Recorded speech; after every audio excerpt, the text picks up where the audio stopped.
완전히 이 시장에 저를 정말 마지막 단계까지 온보딩 시킨 거는 비트코인에 대한 이해를 하고 나서였어요. 정말 스마트 컨트랙트라고 하는 어플리케이션을 세중화되게 만들고 블라블라 하는 이건 완전 새로운 경제를 만들 수 있는 인프라라는 느낌이 아주 어설프게 들어서 그냥 이거는 그냥 너무 돈 냄새가 나는 거죠. 굉장히 고요한 호수에서 이렇게 낚시하고 있는 정도 느낌이라면 이거는 해운대 해수욕장 느낌이 나요. 근데 여기 계속 더 샀는지는 아직도 풀리지 않는 미스터리다. 그냥 너무 재밌었고요. 보기만 하면 미스터리가 안 풀려. 네, 꼬쟁이 여러분 안녕하세요. 네. 다시 해야 돼요? 다시 할까? 다시 해야죠. 다시 해보자. 네, 오늘은 저희 꼬쟁이 방송에 또 굉장히 귀한 분을 모시기 어려운 분을 모셨습니다. 아마 제 생각에는 영상으로 어디 인터뷰를 처음 해보실 것 같아요. 맞나요? 거의 그럴 것 같아요. 아, 네. 재밌고 유익한 투자 관점에 대해서도 이야기를 좀 많이 해주실 것 같아요. 네, 한국을 대표하는 크립토 투자사 대표님 김서준님 모셨습니다.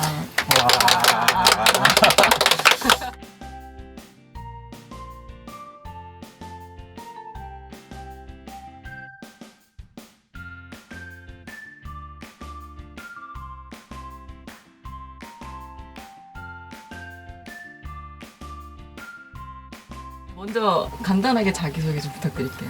네, 안녕하세요. 블록체인 관련된 회사들, 프로젝트들에 투자 열심히 하고 있는 해시드 대표 김서준입니다. 반갑습니다. 사실 저 굉장히 떨리고 있어요. 스타트 플로우 다음보다 더 많이 떨고 있어요. 진짜요? 네. 왜냐면은 저희가 이걸 기획을 했을 때 이제 여러 가지 아이디어가 나오면서 저희가 이제 초빙하고 싶은 섭외 순위 탑3 중에 한 분이셨는데 맞아요. 이렇게 저는 사실 불가능할 거라고 생각을 했었거든요. 그런데 이게 현실화가 되니까 나머지 두 분도 되게 비현실적인 누구였죠? 분들인데 노보그라츠 서준님하고 사실 팀드래퍼였었나요? 사실 누군가의 우상일 거예요. 그쵸. 네. 누군가의 우상일 수 있어요. 네. 그래서 만약 하창 시절부터 시작을 하면은 어떤 중고등학교 때 어떤 학창 시절을 보내셨어요? 되게 오래 전으로 유년 시절부터 시작해야 될 것 같은 느낌이어서 정말 별로 관심 안 가지실 것 같은데 네. 사실 제 학창 시절의 상당 부분은 여기 계신 박혜민 씨가 꽤 잘 알고 네. 두 분이 또 오랜 사이라고. 네. 네. 공대로 진학했던 굉장히 많은 제 또래 친구들의 아마 동기 중에 하나가 로봇 만화 보면서 어렸을 때 아마 과학자의 꿈 이런 것들을 생각했을 것 같아요. 로봇 만화를 네. 보면서 과학자의 꿈일까요? 그 로봇 만화 보면은 거기 뭔가 그 박사가 있어요. 네, 그 박사가 신경을 만들어내잖아요. 맞아요. 네. 주로 강 씨였죠. 강 박사님. 네, 머리 좀 하얗고 네. 뭐 안경 쓰고 막 이런 박사가 있었는데 어쨌든 그런 마법 같은 거를 만들어내는 거에 대한 로망 같은 게 워낙 다 로봇 좋아하니까 남자아이들은 다 로봇 갖고 놀잖아요. 그래서 조금 더 전공을 대학교에서 이제 컴퓨터공학과를 선택할 때의 계기는 제가 고등학교 때 빌 게이츠가 쓴 생각의 속도라고 하는 책을 읽었었어요. 그게 좀 영향을 많이 미쳤는데 이제 빌 게이츠가 대표적인 소프트웨어로 성공한 세계 최고의 사업가이자 부자로 이렇게 조명을 받았었고 제가 공부했던 고등학교에 또 빌 게이츠가 그 컴퓨터실을 만들어 줬었어요. 한국에 실제로 방문했다가 네. 기부를 해줬었어요. 그게 되게 멋있는 일이잖아요. 네. 그래가지고 사실 빌 게이츠 책을 막 열심히 읽고 그랬었어요. 나중에 좀 배신감이긴 한데 빌 게이츠는 부모님이 부자였잖아요. 그렇죠. 그런 거 거두절미하고 배신감. 어쨌든 컴퓨터 한 대로 창업을 할 수 있다. 그냥 이게 연금술 같은 거라고 생각을 했어요. 프로그래밍이라고 하는 거는 정말 21세기 연금술, 정말 무에서 유를 만들어낼 수 있는 거에 가장 가깝다고 생각을 해서 재미가 있었고 전 세계에 있는 사람들 대상으로 서비스할 가능성이 가장 높다라는 생각도 좀 막연히 했던 것 같아요. 그때 학교를 떠나가지고 바로 그럼 창업을 하신 회사를 만드신 건가요? 어떤 히스토리가 있었냐면 제일 처음 단계는 사실 수학 학원을 만들었었어요. 아 그러세요? 오. 네, 2007년 여름이었는데 네. 그때 지금의 이제 놀이의 공동 창업자들을 만나게 됐어요. 이제 수학 분야에 대해서 그 집중해서 디지털적인 어떤 혁신을 해보자. 문제 뒤에 보면 해설지가 있는데 그것만 보고 공부 잘할 수 있는 학생들 많지 않거든요. 네. 그거를 좀 해설해주는 역할, 그 다음에 문제 모르는 거 잘 찝어주는 역할이 사람이 해주는 건데 부모님이 부자가 아니면 수학과에 받기 어렵고 네. 그게 사실 성적으로도 연결되고 여러 가지 다른 사회 문제로도 연결되는 거를 좀 기술을 이용해서 해결해보자가 저희 어떤 비전이었는데 예. 여러 가지 문제점들이 있는데 그냥 수학 학원을 한번 만들어보자라는 결론이 났어요. 일단 네. 교육에 있어서 좀 네. 경험을 쌓아보자. 네, 경험 쌓으면서 네. 컨텐츠를 직접 한번 만들어보고 아, 네. 그 한마디로 학원 교재를 저희가 직접 만들고 아. 저희만의 방식으로 한번 가르쳐 보면서 그거를 동시에 이제 천천히 디지털화 시키자 네. 이런 식의 좀 단계별로 목표를 가지고 수학학원을 대치동에 만들었고요. 뭐 여러 가지 작업들을 했어요. 책도 썼었고요. 근데 당시에는 나름 베스트셀러였고요. 진짜요? 네. 아 이게 책이 출간 이름이 뭐예요? 수학의 눈을 찾아라. 수학의 눈. 수학의 눈을 찾아. 네, 수학의 눈을 찾아라. 그 김서준 저 이렇게 있네요. 별점 9.41점. 오. 저 첫 번째 책이 굉장히 좀 잘 팔렸었어요. 이렇게 하다 중요한 변곡점이 한번 오지 않았어요. 모바일 세상이 오면서 이 교육 인프라 환경에 네. 이런 식으로 IT를 접목한 거를 이제 네. 세상에다 전파할 방법들이 굉장히 많이 생겼고 네. 아이패드, 아이폰 이런 것들이 생기면서 네, 네. 네, 그게 이제 본인의 블록체인 이쪽 업계에 오게 된 어떤 이 단초를 제공하기도 했잖아요, 사실은. 2012년에 이제 정식으로 법인을 만들고 이제 완전히 교육 디지털 사업을 하는 회사로 시작하게 됐는데 그때 어떤 일이 있었냐면 그 1년쯤 전에 스티브 잡스가 아이패드를 들고 나왔어요. 네. 그게 이제 너무 충격적이었고 오. 저희는 이제 이런 식의 컨텐츠나 방향성에 대해서는 이제 어느 정도의 준비가 되어 가고 있었는데 근데 스티브 잡스가 아이패드를 보여줬을 때 어떤 분위기였냐면 뭐 몇 년 내에 이제 그냥 종이책 다 없어진다. 모든 사람들이 이제 아이패드 들고 다닐 거다. 막 이런 이야기를 막 뉴욕 타임즈부터 시작해서 많은 미디어들이 했었어요. 오버했네. 네. 그렇죠. 지금 보면 그렇죠. 원래 미디어가 오버해요. 네. 근데 스티브 잡스도 오바했어요. 아 그래요? 네네. 저희도 오버했어. 그래가지고 어떤 어려움이 있었냐면 지금도 사실 태블릿이 B2C 시장에서 아직 터지진 않았잖아요. 심지어 네. 지금도. 아직도 네. 안 네. 되겠죠. 그래서 뭐 B2C 사업을 당장 할 수가 없었고요. 이제 B2B 위주로 일단 시작을 해야 되니까 미국 학교밖에 없었어요. 미국에는 중고등학교에 이제 아이패드가 이미 깔려 있는 학교들의 솔루션 공급을 하는 식으로 초기 사업을 시작했고 나중에는 그게 이제 교육 대기업 쪽으로도 솔루션을 공급할 수 있는 환경이 갖춰진 곳들. 그래서 미국에서도 한 군데, 그다음 한국에서는 대교라고 하는 큰 교육회사가 네. 점점 넓어지면서 이제 성장을 했는데 그때 뼈저리게 경험했던 게 뭐냐면 결국은 블록체인이랑 좀 비슷한 점이 있는 것 같아요. 결국 이 플랫폼이 종이책에서 디지털로 딱 전환이 되려면 정말 부족한 게 없어야 되는 거예요. 뭐 하나라도 걸리는 게 있으면 기존에 있는 습관을 넘어가기가 어려운 거죠. 대중들은 굉장히 인스팅트하고 조급하죠. 사실 그래서 기존에 쓰던 거 대비해서 이게 뭐 이 백엔드에 혁신적인 기술이 있거나 컨셉이 혁신적인 큰 관심이 없어요. 사실. 전혀 상관없습니다. 썼을 때 편하고 네. 좋으면 쓰는 거고 그쵸. 아니면은 아닌 예, 건데 예. 그게 한번 아니게 되면은 사실 예. 그게 다시 리어덕트 되는 데까지는 엄청난 네. 피땀 눈물이 사실 네. 들어가죠. 네. 어떤 네. 산업이든지. 한 번 했는데 별로다. 그 네. 경험이 별로다. 그럼 네. 그다음부터 안 하는 것 네. 같아요. 이, 블록체인 쪽으로 넘어오게 된 계기는 네. 어떤 계기였나요? 일단 가장 직접적인 계기는 2015년 겨울이었는데요. 당시에 그 한국경제신문의 박병종 기자님, 네. 지금 폴버스 대표님, 그분이랑 제가 이제 저녁을 먹는 어떤 약속이 있었어요. 네. 거의 한 1시간 50분 동안 비탈릭이라는 사람에 대해서 이야기를 했어요. 근데 그 얘기를 그 분하고 처음에 들었을 때 듣자마자 아 이거다 하는 뭐 그런 느낌이 왔나요? 바로. 이거다라기보다는 비트코인에 대해서는 뭔지는 알고 있었어요. 네. 뭐 전공 덕분에 이제 엄청난 관심은 아니지만 대략적인 동작 원리에 대해서는 알았는데 네. 근데 이제 이더리움 얘기 듣고서는 이거는 좀 더 확장되는 버전인 거죠. 네. 비트코인은 이제 디지털 골드 이상 이하도 아니잖아요. 네. 물론 거기서 또 엄청난 것들이 있지만 근데 이더리움은 그 기반으로 정말 스마트 컨트랙트라고 하는 어플리케이션을 세종화되게 만들고 뭐 블라블라 하는 이거는 완전 새로운 경제를 만들 수 있는 인프라라는 느낌이 아주 어설프게 들어서 한번 공부해봐야겠다라고 이제 그날 밤에 이제 검색을 좀 해보다가 백서도 읽어보고 그 다음에 커뮤니티 몇 군데 들어갔다가 진짜 망치로 딱 머리를 한 대 맞은 것 같은 느낌을 받았는데 백서를 읽었을 때는 그냥 참신하다라는 생각을 했어요. 백서에서 일단 제가 강조돼서 해석했던 거 두 가지는 일단 스마트 컨트랙트 플랫폼이기 때문에 얘는 정말 어플리케이션을 만들 수 있는 네트워크다. 그리고 또 하나는 자산을 발행할 수 있다. 토큰이라고 하는 걸 발행할 수 있다라는 좀 발명적인 개념이 들어간 거죠.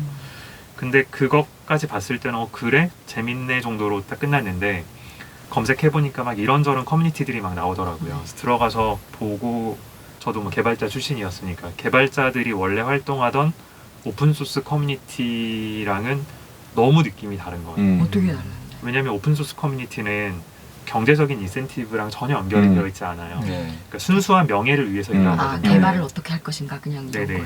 네, 개발하면은 물론 이제 자기 GitHub에도 내가 컨트리뷰션했던 코드에 대한 기록들이 남아 있고 그러니까 커리어 관리는 되지만 그 활동 자체가 나의 어떤 돈으로 되진 않거든요.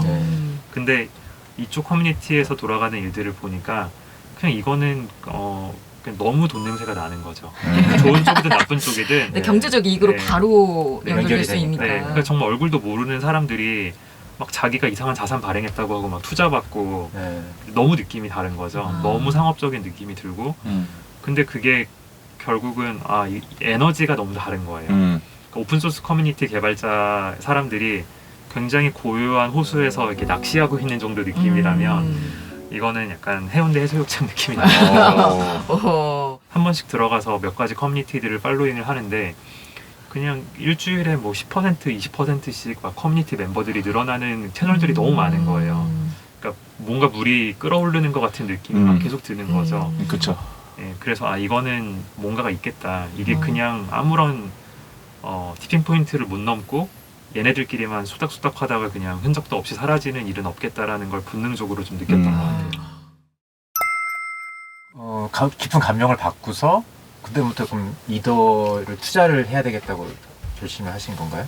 그쵸. 네.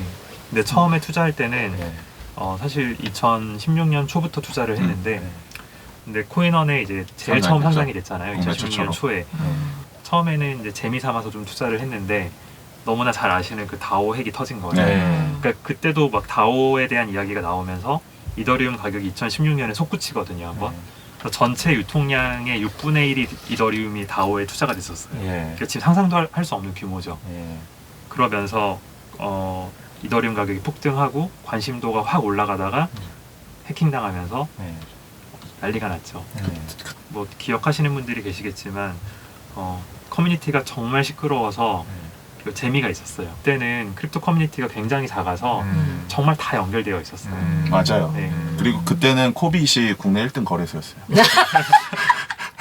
우리 언제 폰이야? 한번 짚고 넘어가야 혜민님이 직성이 풀리시는 분이에요. 저도 그때 이제 코빗을 써놨기 때문에. 비트코인 캐시랑 사토시 비전도 해시 전쟁을 좀 치렀었잖아요. 막 사이트도 만들어지고 보여줬던 것처럼 2016년에는 이더리움과 이더리움 클래식의 해시레이트과 커뮤니티 상에서 이슈들을 양쪽을 막 비교하고 무슨 대통령 후보 2명 공방처럼 막 이런 이슈들이 있었고요. 근데 상식적으로 생각하면 이 두 개를 합친 거에 대한 캡이 원래 이더리움보다 더 높은 건 좀 이상하잖아요. 그러니까 올가닉 그래프가 없는 상황에서 가치가 쪼개진 거니까.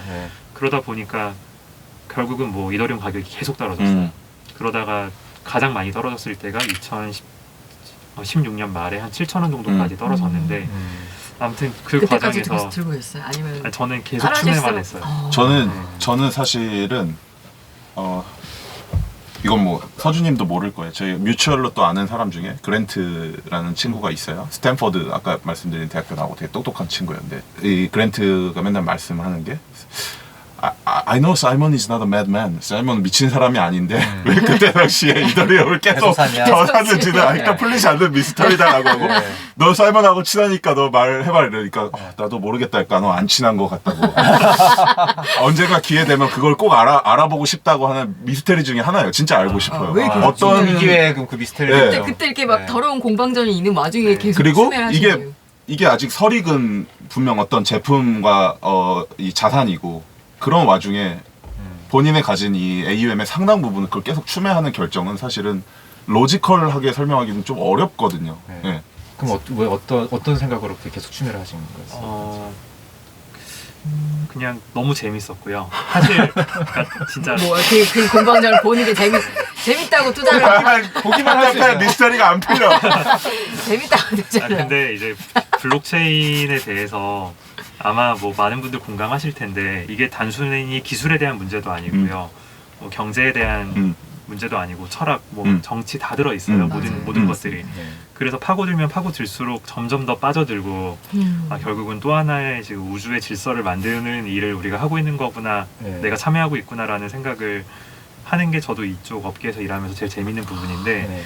그러니까 IT 섹터 어느 섹터에서 구경을 해도 이런 재미는 없거든요. 네. 너무 재밌고, 근데 어쨌든 이 관전자가 계속 늘어나는 게 보였죠. 음. 가격이 떨어지는 거랑 상관없이 네. 어쨌든 제가 이게 꼭 부정적이지만은 않다라고 말씀드린 게, 오히려 이렇게 어그로를 끌면서 네. 이거 여기에 관심을 가지는 사람이 더 많아졌구나. 그렇죠. 원래 뭐 싸움 구경이 제일 재밌다고. 그러니까 싸움 구경 부부가 네. 한 거구나. 네. 투자한 돈이 내 판단이 잘못돼서 저기 잃을 수도 있다는 그런 생각은 별로 안 하셨나 보죠? 그냥 살다가 네. 그래도 그 중요한 선택을 몇 번 해야 되는 순간들이 온다고 생각해요. 네. 근데 어쨌든 그럴 때 리스크 테이킹을 해야 된다고 생각하는 평소에 생각은 있었는데 지금 이게 그 순간이라고 그렇게 생각을 느끼셨나 보죠? 적어도 그 중에 하나라고 생각했어요. 네. 되게 역설적인데 네. 2016년에 이더리움 가격이 그냥 스무스하게 올랐으면 네. 공부 안 네, 했을지도 별로 몰라요? 공부 안 했을 거예요. 그러니까 그냥 좋은 투자했구나라고 그냥 흐뭇해하고 네. 이 왜 사람 오른지는- 소확행. 네. 왜 오른지는 모르겠지만은 어쨌든 난 해피해 하면서 그냥 공부 안 하고 네. 2016년에 정말 초창기 ICO 프로젝트들이 많았어요. 디직스 다오 네, 이런 그쵸, 것도 있었고 그쵸. 카이버도 있었고 그쵸. 많이 있었죠. 그때는 막 정말 무리해서 돈을 많이 모으지도 않았고 네. 그냥 정말 자기들 인건비 플러스 알파 맞아요. 정도로 소박소박하게 모으고 그렇게 해서 한 40만 이더 정도 소박하게 모았는데 그게 나중에 한 4 빌리언 들고 막 이랬죠. ICO 이제 붐이 그럼 2017년 초부터 쭉 이제 나오기 시작하면서 이더도 가격도 같이 이제 오르는 그런 상황이 벌어진 거죠. 2017년에 네네, 들어오면서부터. 네, 맞습니다. 네. 저는 거기에 굉장히 중요한 어떤 사건이 사실 한국에서 그 코인원 거래소가 이더리움을 원화 마켓에 상장시키는 게 엄청난 큰 인플렉션 포인트였다고 네, 생각을 해요. 네, 사실은 네, 사실은 서준님도 네. 그 다른 주변 지인들한테 똑같은 영향을 미쳤어요. 왜냐면 네. 저 같은 경우만 해도 이전부터 이더리움도 알고 있었고 채굴도 네. 조금 뭐 해봤었고 네. 비트코인 다 알고 있었는데 네. 여기에 올인하고 커리어를 네. 바꿔야겠다고 느낀 거는 사실은 네. 제가 알잖아요. 대학교 네. 때 열심히 하시고 네. 어느 정도 인텔리전스 레벨 있고 이 사람 정상인인 거 아는데 정상이 어느 날 잠깐부터 말하. 인터넷을 뒤져보다가 서준님이 네. 코인원하고 뭐 이런 미더블 하시는데 사회자로 나온 거를 제가 보고서 네. 아하 모먼트가 딱 왔거든요. 아, 이거는 네. 올인해야 해 지금. 네, 그러셨구나. 그러니까 비트코인을 이해를 하려면 좀 약간 금융적인 지식도 있어야 되고 좀 화폐의 역사나 이런 것도 좀 알아야 되고 이거를 어프리시에이트 하려면 좀 많이 시간이 좀 걸리기도 하는 것 같은데 이더리움은 뭔가 생활에 이렇게 더 밀접해 있다고 느낌을 주는 어떤 그런 도구가 아닐까 그렇게 느껴지거든요. 2016년에 비트코인이 뭐 한 50만 원 뭐 이런 정도였던 것 같은데 그 당시에 이제 비트코인을 알던 사람들 이런 얘기 되게 많이 했어요. 이미 너무 많이 올랐다. 정말 이거 그리고 전 절대 두 가지의 에셋을 단순 비교하면 안 된다고 생각하는데 네. 어쨌든 펑션의 개수로만 보면 비트코인은 스토어 오브 밸류 하나밖에 없고 네. 가치 저장하는 거 끝. 네. 근데 이더리움은 막 줄줄줄줄 있단 말이에요. 네. 스마트 컨트랙트 기반으로 뭐 네. 프로그램도 만들고 뭐 네. 자산도 발행하고. 발행하고 네. 막 등등등이 있으니까 네. 이렇게 그냥 단순 표로 비교하면 이게 더 좋아 보이잖아요. 네, 그쵸. 더 좋아 보이고 할 수 있는 거 많아 보이고 새로 많이 오르- 네. 새로 나왔고 싸. 새로 나고 네. 싸. 그러니까 그게 그냥 중요해. 그렇게 생각하면은 네. 이렇게 비교하면 절대 안 되는 거지만 네. 이거 더 사고 싶잖아요. 네. 대중 심리는 네. 그럴 수 있죠. 그런 게 있는 것 같아요. 네. 그럼 그때는 비트코인 안 사셨어요? 완전히 이 시장에 저를 정말 마지막 단계까지 온보딩 시킨 거는 비트코인에 대한 이해를 하고 나서였어요. 그러니까 비트코인이 뭔지는 알았지만 완전히 물론 지금도 제가 얼만큼 이해했는지 모르겠지만 어느 단계 이해가 넘어가면서 왜 비트코인이라고 하는 게 정말 이런 수많은 박해에도 불구하고 되게 신기한 거잖아요. 이 조직을 보면 사실 이더리움보다 더 극적이에요. 이더리움은 뭐 탈중앙화된 네트워크지만 사실 비탈릭이라고 하는 눈에 보이는 아이코닉한 그런 창업자가 리드를 여전히 하고 있고 뭐 이더리움 파운데이션이라고 하는 조직에서 어느 정도의 중요한 마일스톤에 대해서 중심을 가지고 가고 있고 뭐 데브콘이라고 하는 큰 행사들 다 이렇게 중앙화된 방식으로 끌고 가고 있고 등등이 있는데 비트코인 보면 정말 뭐 창업자가 누군지도 아직도 모르고 그다음에 코어 개발자 그룹이 있긴 하지만 이더리움 파운데이션의 역할과 영향력에 비하면 비할 바도 아니고 뭐 중국에서도 막 이거 셧다운 행사가 여러 번 있었고 그다음에 수많은 사람들이 이거 막 사기라고 그러고 막 그런 온갖 그런 것들에도 불구하고 정말 어떻게 보면은 코로나 바이러스보다 더 강하게 퍼진 거죠. 코로나 바이러스는 결국 잡힐 거라고 다들 아마 믿고 계실 거예요. 근데 비트코인은 이건 절대로 못 막을 거라고 저는 확신해요. 점점 더 단단한 네트워크가 될 거고 오픈형 네트워크에서 협업을 하면서 함께 인센티브 쉐어를 할 수 있는 새로운 경제 조직이 출현한 거를 10년이 넘어갔잖아요. 사실 이더리움만 해도 몇 년 안 되는데 이거는 인정을 해야 된다. 어느 시점에가 이제 해시드라는 걸 회사를 창업을 하신 거잖아요. 네네. 그건 어떤 또 계기로 넘어가지? 그게 해시드로? 이제 2017년 중순까지는 이제 기본적으로는 놀이에서 풀타임으로 이제 프로덕트 총괄하는 공동 창업자로 일을 하고 있었고요. 대교라는 회사에 이제 인수 논의가 좀 시작이 되고 있었어요. 근데 저는 이제 이쪽 시장에 대한 너무나도 큰 그런 확신, 비전이 생겼고 그래서 이제 다른 공동 창업자들에게 이제 다른 길을 가는 거를 이야기를 했고 저만 나오게 됐죠. 해시드 같이 창업하게 되신 분들은 또 완전 새로운 만남으로 인맥으로 연결된 건가요? 그분들은 저랑은 굉장히 오래된 친구들, 동생들이에요. 그래서 뭐 10년 이상 인연이 있었던 뭐 고등학교 후배, 뭐 고등학교 후배의 친구 뭐 이런 식의 관계로 있었던.